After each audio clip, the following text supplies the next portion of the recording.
Бүгін мешітте болған көрініс осы сөзді айтуыма себеп болып тұр.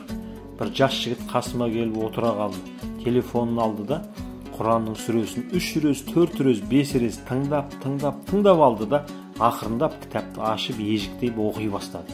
Міне, өзіне жаны ашыған адам, ұмтылып жатыр, өсіп жатыр. Қайран елім қазағым, уақытыңды бекер өткізбе.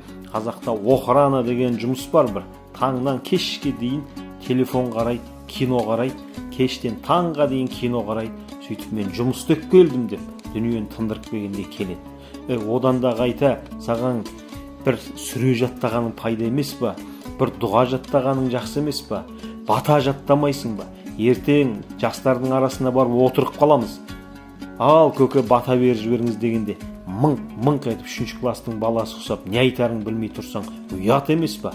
Не үйретеміз артымыздан ілесіп келе жатқан жастарға? Қандай тәрбие береміз? Не айтамыз? Жас кезінде байқары жоқтың, қартайғанда айтары жоқ дейді. Не айтамыз жастарға? Ертең осы бекерден бекер өткізген уақытыңыз үшін сұраламыз. Алла тағаланың алдына барған кезде, ал не жаттадың, не үйрендің десе, кино көрдім деп басымызды қасып тұрамыз ба?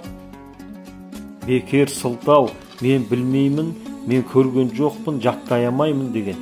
Киноны іздегенде тез тауып аламыз ғой телефонның ішінен. Ал Құранның сүресіне келгенде табамай қаламыз.